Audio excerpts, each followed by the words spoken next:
أنا بدوي عبد الرازق من ناس الصعيد، من ناحية كوم أمبو كده. جيت أشتغل في الساحل الشمالي في قرية كبيرة اسمها قرية النخيل السياحية. أنا راجل بسيط، اشتغلت في الأمن طول عمري، ما بخافش من حد ولا من حاجة. بس اللي شفته في الشتاء اللي فات والله العظيم غير حياتي كلها. كان أول مرة اشتغل هناك في موسم الشتاء. الصيف في القرية بيبقى عمرة بالناس والضحك والعياط والمزيكا، بس في الشتاء القرية بتتحول لمكان مهجور، كأنك في عالم تاني. الرياح بتلف، البحر صوته بيخوف، والنور بيقطع كل شوية. تحس ان كل شباك فاضي في روح قاعدة ورا الإزاز بتبص عليك. في يوم المشرف ناداني وقال لي: يا بدوي، هتتنقل الليلة دي البوابة 4، محدش عايز يروحها. قلت له: ليه يا حاج سامي، فيها ايه البوابة دي؟ ضحك وقال لي: هتعرف بنفسك، بس ما تتخضش لو سمعت حاجة. الكلمة دي فضلت ترن في وداني، اللي هي ما تتخضش لو سمعت حاجة، واسأل نفسي هو ليه بيقول كده. بس انا راجل شغلي بتاع شغلي يعني. خدت الوردية بتاعتي ورحت هناك. الساعة كانت قربت على 12 بالليل، الهوا كان سايق ومطر خفيف والجو بارد يخش في العظم. البوابة 4 بعيدة عن باقي القرية بشوية، على طرف البحر كده. مفيش حواليك غير كام عمود نور ضعاف وشاليهات فاضية وسور القرية اللي طالع لحد السما. كنت أنا وزميلي رمضان، شاب طيب من المنوفية، بيخاف من صوته بس بيحاول يظهر شجاعته. قلت له وأنا بولع سيجارتي: عامل ايه يا رمضان، جاهز للوردية؟ قال لي وهو بيترعش شوية: جاهز يا عم بدوي، بس يعني هو ليه ما حدش بيحب يجي هنا؟ ضحكت وقلت له بهزار: عشان بيقولوا في شاليه هنا مسكون وانت اكيد بتحب الحواديت دي. ضحك ضحكة باين فيها التوتر والخوف وقال لي: لا والله، بس يعني هو في فعلا شاليه كده هنا مسكون. قلت له: اهو الشاليه اللي قريب من البوابة ده، شايفه هناك اهو، اللي الشبابيك بتاعته متكسرة ومفيهوش نور، هو ده. بصله ووشه قلب بأبيض وقال لي: هو ده شكله كئيب خالص يا بدوي. قلت له انا ببتسم نص ابتسامة: ما تقلقش، دي حواديت الناس، هنقعد لحد الصبح ونرجع، مفيش اكتر من كده. وهنا عدت ساعتين، الدنيا سكتت خالص، لا صوت ولا اي حاجة. مفيش صوت غير صوت البحر والريح اللي بتخبط في البوابات الحديد. وقعدنا في الكشك الصغير بتاع الامن، والدفاية كنا مشغلينها وكانت شغالة بالعافية اصلا. ورمضان كان ساكت، وانا بحاول افتح التليفون على اي حاجة تلهيني. وفجأة سمعنا صوت: يا بدوي، يا بدوي. صوت كأن حد بينادي من بعيد، بس بينادي باسمي. ساعتها انا انتفضت، رفعت عيني كده وقلت لرمضان: رمضان، سمعت الصوت ده؟ سمعت الصوت ده؟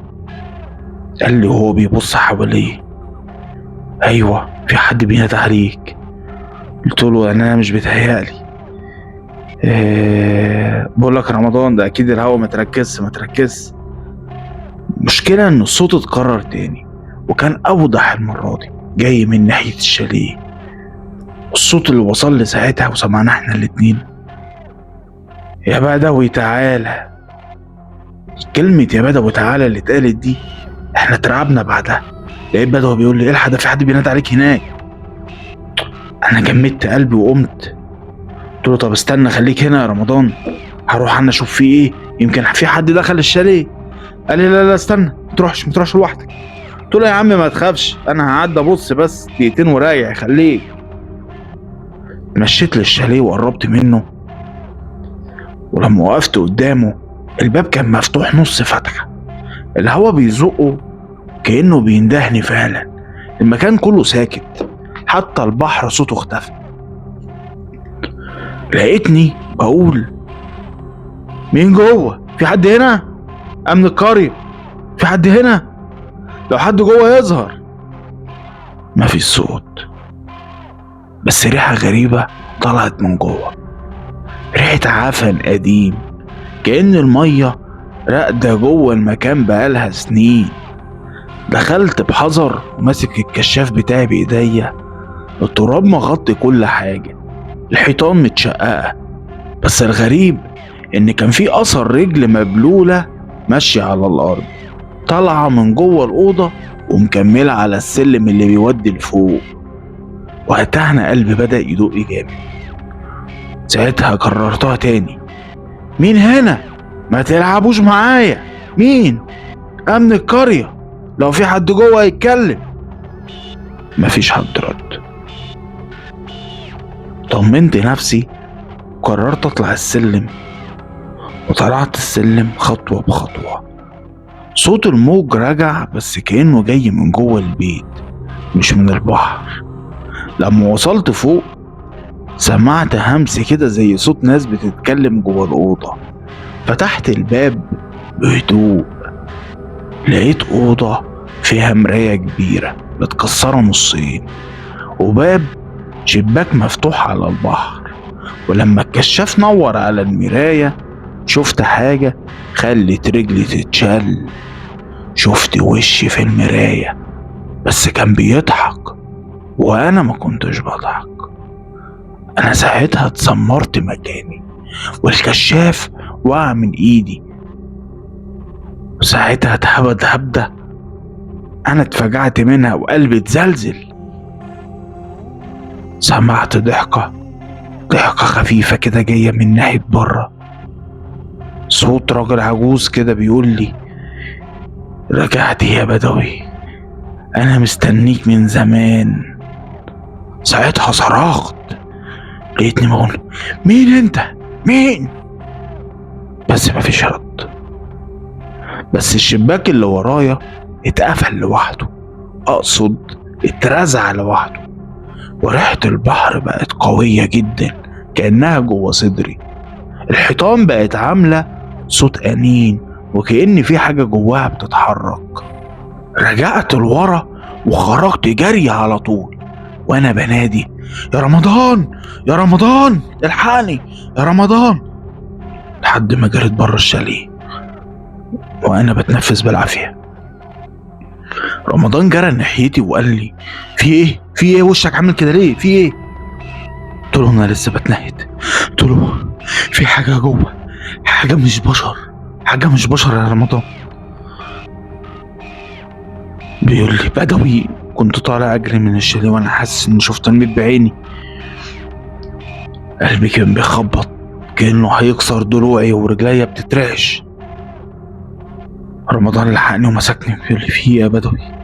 حصل ايه جوه؟ اتكلم، في ايه؟ قلت له: انا مش قادر اتكلم. قلت له: في حاجه في وشي في المرايه اللي شفتها جوه. واحد كان بيضحك، هو انا، بس ما كنتش انا بضحك. لقيت رمضان باصص لي وهو مرعوب بيقول لي: وشك ازاي يعني؟ قلت له: ما اعرفش يا اخي، ما اعرفش. كان زي بالظبط نفس خلقتي، بس باصص لي بطريقه شريره كده كانه مستنيني ارجع له. طب رمضان، بص، طب يا بدو، احنا لازم نمشي من هنا. المكان ده مش طبيعي يا بدو، ما نقدرش نسيب البوابه، دي ورديتنا، بس هنبلغ الصبح. طيب انا معاك يا عم. فضلنا قاعدين في الكشك، محدش فينا بيتكلم. الهوا بقى عامل دوشه، بس وسط الدوشه دي كنا سامعين حاجات زي صوت باب بيتفتح ويتقفل بس بعيد، صوت خطوات بتجري على الارض المبلوله، وصوت وشوش بتهمس كأنها بتضحك على خوفنا. رمضان بصلي وقال لي: يا بدوي، انا مش قادر اقعد هنا، انا حاسس ان في حد بيبص علينا من بره. قلت له: ما تتحركش، خليك هادي. بس قبل ما أكمل الجملة نور الكشاف قطع، وسمعت صوت طقطقة كهربا. حاسس إن في حاجة جوه الضلمة، صوت نفسين بيجروا مع بعض. قلنا يمكن الكهربا وقعت من المطر، بس لما رفعت الكشاف ناحية الشباك لقيت وش حد باصص. هو واقف بس باصص علينا من بره. وش راجل مبلول، شعره لازق في وشه وعينه سودا خالص مفيهاش بياض وساكت. لقيت رمضان بيصرخ بيقول يا ساتر يا رب، يا ساتر يا رب. ولما خرجنا بسرعة عشان نشوف مين ده ما كانش في حد ولا في أي أثر، بس الأرض كلها مبلولة كأن في حد كان واقف فعلا هناك. قعدنا للصبح وكل دقيقة كانت بتمر كأنها ساعة. لما النور طلع رحنا للإدارة وقلنا كل اللي حصل. المدير ساعتها الأستاذ هشام بصلنا ببرود وقال لنا هو انتوا تاني اللي بتصدقوا الكلام اللي بيحصل ده؟ شيء قديم بس يا عم منك ليه؟ محدش بيدخله عشان خلاص هيتهد. قلت له يا فندم في حاجة جوه أنا شفتها بنفسي. قال لي خلاص دي مش أول مرة تحصل حد يقول كده، احنا هنجيب شيخ النهاردة بعد الظهر هيجي يقرا شوية قرآن وكل حاجة هتتحل. وكملنا اليوم لحد الساعة ما جت 5 المغرب. الجو بدأ يضلم تاني. جت عربية فيها راجل لابس جلابية بيضة ومعاه مصحف كبير. المدير قال لنا ده الشيخ محمد، راجل معروف في البلد هنا وهيشوف الموضوع اللي كله بيتكلم عليه. الشيخ بصلي وقال لي انت يا ابني اللي شفت الحاجة؟ قلت له ايوه يا مولانا، وانا مش بيتهيألي دي كانت حقيقة. قال لي ما تقلقش كل حاجة لها علاج. دخلنا مع الشاليه. الهوا جوه كان ابرد من بره وكأن المكان بيبلع النفس. الشيخ بدأ يقرأ وصوته كان ثابت لحد ما وصل عند آية معينة والدنيا اتقلبت. أول حاجة حصلت الشيخ صوته اتكتم. الشيخ وقف وقال في حد هنا مش عايزنا أكمل، في حد هنا مش عايزنا أكمل. لقيت رمضان رد وقال له بخوفه ازاي يعني يا شيخ ازاي؟ لقينا الشيخ بيرد ده مش جن عادي، ده من القدماء سكان البحر. هو قال لنا كده والمية بدأت تقع من السقف كأن المكان بيعرق. الحيطان بدأت تتهز وصوت أشبه بالعياط بيطلع منها. الشيخ فضل يقرأ بصوت أعلى وأنا كنت واقف جنبه ماسك المصحف بإيدي وقلبي كان هيوقف. وفجأة النور قطع، المكان كله غرق في الضلمة. سمعنا صوت حد بيقول من جوه الحيطة اخرجوا محدش ليه سلطان هنا، اخرجوا محدش ليه سلطان هنا. الشيخ قال هو بيقرا بسرعة أعوذ بالله من الشيطان الرجيم بسم الله الرحمن الرحيم أعوذ بالله من الشيطان الرجيم. هو بعد ما الشيخ خلص المكان كله اترج. المراية اللي فوق السلم اتكسرت لوحدها والإزاز طار في الهوا كأنه بيتحدف علينا. رمضان اتعور في ايده وانا شديته وخرجنا بسرعة بره، والشيخ خرج وراه ووشه اصفر كأنه شايف الموت. لأنه بيقول لنا بصوت متقطع انا ما اقدرش ارجع هنا تاني، اللي في الشاليه ده مش هيخرج بقراءة قرآن واحدة، ده مكان مربوط من زمان من قبل ما تتبني القرية اصلا. لأن المدير بيقول خلاص يا شيخ نجيب شيوخ تانيين. لأن الشيخ بيرد على المدير وبيقول ده محتاج جماعة شيوخ ومحدش ينام قريب من المكان ده أبدا، فهمت؟ والراجل لقيت الشيخ بيبص لي أنا بالذات وبيقول لي وأنت يا بدوي ما تقربش من هنا تاني، هو بيعرفك دلوقتي وعارف اسمك وعارف صوتك. من اليوم ده والإدارة قررت تعمل حاجة غريبة، جابوا عمال وبنوا سور كبير حوالين الشاليه، سور بس من غير باب، وقفلوا المكان كأنه قبر. بس الغريب ان بعد ما اتبنى السور كل ليلة الناس اللي في الامن بتسمع صوت حد بيخبط من جوه وصوت راجل بينادي بنفس اسمي يا بدوي افتح السور، يا بدوي افتح السور. دايما بيسمعوا الاسم ده أو الجملة دي بالتحديد. وأنا لسه لما بعدي من هناك في ورديتي بالليل الدنيا تسكت خالص، وبسمع نفس الصوت، نفس الندة، نفس الضحكة اللي شفتها في المراية: يا بدوي افتح الباب، يا بدوي افتح السور. وساعتها بمسك السبحة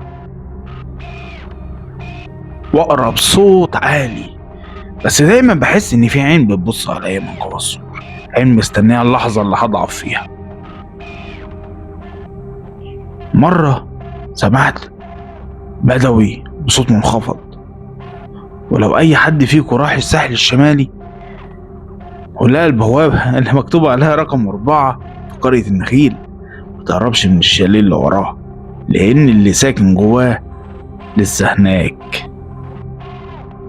كنت فاكر ان كده القصة خلصت وان كل حاجة هتهدى، بس الحقيقة دي كانت بداية الشر الحقيقي. بعد اسبوع حصلت حاجة غريبة. العمال اللي بنوا السور نفسهم 2 منهم اختفى، واحد اسمه حسان والتاني ابراهيم. كانوا بيشتغلوا في التنظيف حوالين البوابة، وفجأة ما رجعوش بيوتهم. الناس قالت يمكن رجعوا بلدهم، بس عربية الشركة لقوها متسابة عند البوابة نفسها، وكل اللي شاف العربية قال إنها كانت مبلولة كأنها طالعة من البحر. المدير بقى مش مطمن، ولقيته جايلي لحد عندي وبيقول: يا بدوي انت عارف اللي جوه، قول لي نعمل ايه؟ قلت له وانا حاسس بالرعب: ما تعملوش حاجة، سيبوه في حاله. قال لي بعصبية: ازاي نسيبه؟ دي قرية سياحية والناس هتسمع الموضوع ده وهتخاف، لازم نحل الموضوع. وفعلا سمع كلام الشيخ محمد، وقررنا نجيب مجموعة شيوخ من كذا بلد حوالين الساحل، 5 شيوخ كل واحد ليه طريقته في القراية والرؤية. جبناهم يوم الجمعة بالليل، وقالوا لي لازم أكون معاهم لأن بدوي هو اللي شاف بعينه وهو اللي هيقول لهم المكان فين. كنت متردد وقلبي مش مطوعني، بس وافقت ومحبتش أبان جبان. وصلنا البوابة رقم 4 وأنا حاسس إن الأرض بتتهز من الخوف. الهوا كان ريحه جامدة والبحر كان هايج، بس الغريب في ريحة البحر طالع من جوه السور، مع إن الشاليه محاط بأسوار ومفيش مية. الشيخ الكبير فيهم شيخ من كفر الشيخ اسمه الشيخ جابر، قال وهو بيبص للسور: ده مش جن واحد، دول قوم مربوطين بالمكان من سنين طويلة. قلت له: يعني ايه مربوطين؟ قال له: في زمن قديم في ناس كانوا بيعبدوا البحر وقدموا قرابين هنا، المكان ده كان مقامهم، واللي بنى القرية دمره من غير ما يعرف. واحد من الشيوخ التانيين قال له: يعني ايه الحل؟ رد عليه الشيخ جابر قال له: القراية الجماعية، بس هنبات هنا لان اللي جوه مش هيسيبنا بسهولة. نصبوا خيم صغيرة قدام السور وبدأوا يجهزوا المصاحف بتاعتهم وزيت مقروء عليه. وأنا ورمضان كنا واقفين بعيد بس كنا سامعين كل حاجة. أول ما بدأوا القراية الهوا اتغير وريحة غريبة طلعت، خليط بين طين ومية وبحر وريحة حاجة ميتة، والسور نفسه بدأ يصدر صوت زي طقطقة جوه الحجارة. الشيخ جابر قال وهو بيحاول يرد علينا: اقروا أقوى، اقروا أقوى، صوت جماعي. وفجأة النور بتاع الكشافات اتقطع والبحر صوته اختفى تماما. سكون مرعب، سكون يخليك تسمع دقات قلبك. وفجأة صوت صرخة عالية خرجت من جوه السور، صرخة مش بشرية، زي صوت ست بتتألم وصوت راجل بيضحك معاها في نفس الوقت. رمضان لقيته بيقول لي: يا بدوي انا همشي من هنا، المكان ده مبقاش طبيعي، انا خايفة اتأذي. قلت له: استنى بص، استنى بص، شوف كده. لقينا الدخان بدأ يطلع من فتحة صغيرة من السور، دخان لونه أزرق بيطلع على شكل وشوش بتصرخ وتختفي. الشيخ جابر رفع صوته وقال: اقروا بصوت واحد. فعلا بدأوا يقروا سورة الصفات. الأرض نفسها كانت بتتهز السور بيتشقق كأنه بيتنفس، وبعدين ظهر من الشق اللي حصل في السور نور غريب لونه زي المية لما بتضربها الشمس بس باهت. واحد من الشيوخ قال في روح بتحاول تخرج. الشيخ جابر رد عليه بسرعة قال له سيبها تخرج بس محدش يبص في النور. بس رمضان غصب عنه بص، ولما بص وقع على الأرض، فضل يصرخ كأنه شايف حاجة جوه دماغه. قلت له رمضان ايه فيك، في ايه؟ قال لي هو مرعوب، في وشوش طالعة من النور. الشيخ جابر مسك مصحفه وصرخ بصوت عالي بسم الله الذي لا يضر مع اسمه شيء، بسم الله الذي لا يضر مع اسمه شيء. النور اختفى فجأة والسكون رجع، بس ريحة البحر كانت ريحة جاية كأن في حد بيتنفس من ورا السور. الشيخ جابر وقع على ركبته وقال بصوت واطي مخرجوش، هما لسه هنا بس اتحبسوا تاني. قلت له يعني خلاص؟ قال لي يا ابني خلاص بس الخلاص ده مؤقت، اللي جوه مش هيسكت بس مش هيقدر يخرج دلوقتي. القرية او الجزء ده تحديدا لازم يتحصن كويس قوي. ساعتها سمعنا صوت اذان الفجر جاي من بعيد. تاني يوم كل الشيوخ مشوا ما عدا الشيخ جابر، قعد لوحده قدام السور طول النهار لحد المغرب. بعدين قال كلمة واحدة قبل ما يمشي: يا بدوي لو سمحت البحر بيناديك بالليل ما تردش. من اليوم ده فعلا كل ليلة كنت اسمع صوت البحر بيتغير، صوته مش طبيعي، مش صوت موج، صوت أنين، وصوت بيقول كده كأن في حد جوه بيناديني. رجعونا للبحر. ومن يومها القرية اتقفلت في وش الشتاء، الإدارة بقت تمنع أي حد يقرب من البوابة رقم 4، حتى الحرس بيتبدلوا كل موسم، بس أنا لأ. كل ما أعدي من هناك بسمع نفس الصوت، نفس النداه، نفس الضحكة اللي كانت في المراية. في يوم كان صوت الريح كان جامدة والميكروفونات كانت بتتهز من التسجيلات. ساعتها أنا قلت الليلة دي أنا حاسس إنها مش هتكون زي أي ليلة. من بعد اللي حصل مع الشيوخ الدنيا بقت ساكتة أوي، بس البحر لأ، البحر رجع يتكلم، وأنا عارف إن اللي جوه السور صح. صوت البحر بعيد بس الممكن إنه بيقول يا بدوي. من كام يوم جالي اتصال من الحارس الجديد اسمه فارس، صوته كان مرعوب، وقال لي أصل هو عارف منين اتصالي كسواء حارس جديد أو قديم. الإدارة حاطة رقمي على التندة بتاعت الكشك عشان أي حد جديد يجي بيتصل بيا لو عايز يعرف أي معلومة أو أي مصيبة تحصل له هناك. ساعتها اتصل بيا فارس وقال لي يا بدوي الحقني، في حاجة بتخبط جوه الشاليه. قلت له أنت مجنون، السور مفيهوش باب. قال له والله العظيم يا بدوي في نور طالع من جوه زي لما النار تبقى جوه مية. قفلت، قررت أروح له وما قدرتش أسيبه لوحده. بس وأنا رايح البحر كان عامل زي الغاضب، الأمواج بتخبط في الصخور كأنها عايزة تطلع تمشي على الأرض. وصلت هناك ولقيت فارس واقف مرعوب بيترعش من الرعب، ماسك الكشاف بإيده. قلت له فين النور؟ قال لي بص بنفسك يا بدوي. والفعل من فتحة صغيرة في السور نور أزرق كان بيخرج ويدخل زي قلبي بينبض. سمعت صوت ست بدوي بتنادى عليا بنفس الطريقة. أنا ساعتها اتجمدت، الصوت ده أنا حافظه، ده نفس الصوت اللي سمعته أول مرة لما دخلت الشاليه، نفس النداهة اللي ندهتني بالاسم. فارس قال لي نمشي يا بدوي بلاش نروح، المكان ده مش طبيعي. قلت له انت امشي انا لازم اشوف. لأول مرة من سنين قررت افتح السور. دخلت والهوا كان بارد جدا، الشاليه واقف بس الجدران كلها متشققة والريحة استغفر الله ريحة موت. نورت الكشاف لقيت المراية اللي كانت في الصالة نفس المراية اللي شفت فيها الوشوش زمان، بس المرة دي المراية كانت فيها مية بتتحرك جوه الإزاز كأن بحر صغير. لما قربت شفت وشي فيها، بس وشي كان بيبتسم وأنا ما كنتش ببتسم برضه. فجأة المراية اتشقت والمراية خرجت منها على الأرض وبدأت تتحول لضباب. الضباب ده لف حواليا. سمعت صوتها تاني: رجعونا للبحر، رجعونا للبحر. قلت وانا مرعوب: انتوا مين؟ صوت رد عليا، لقيتهم بيقولوا لي: احنا القدماء يا بدوي، احنا القدماء.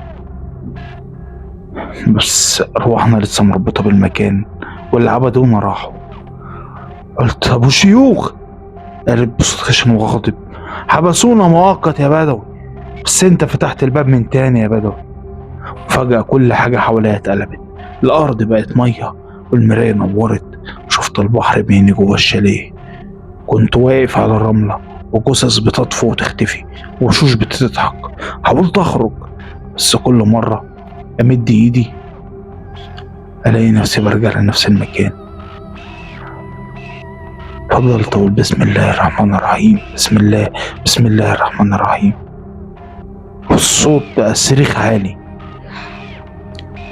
وبيصرخوا في وشي: انت اللي اخترت ترجعنا يا بدوي، خلاص هنبقى معاك.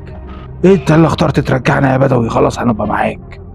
ضباب لف عليا والبرد جمدني، وقبل ما افقد الوعي سمعت صوت الشيخ جابر جاي من بعيد جدا: بدوي سيبهم للبحر، اقرا الفاتحة وارجع. لقيتني بقرا الفاتحة، كل حاجة نورت فجأة. بس لما فتحت عيني كنت بره السور على الأرض والمية كانت لحد ركبتي والسور اتقفل لوحده. فارس جرى عليا وهو بيعيط: يا بدوي كنت فين؟ كنت فين يا جدع انت؟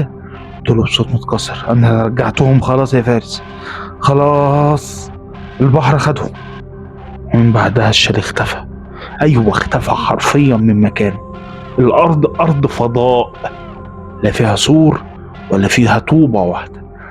بس لما الليل بيجي والبحر بيهيج بيظهر مكانه ازرق خفيف، واللي يقرب يسمع نفس الصوت: يا بدوي احنا مستنيينك.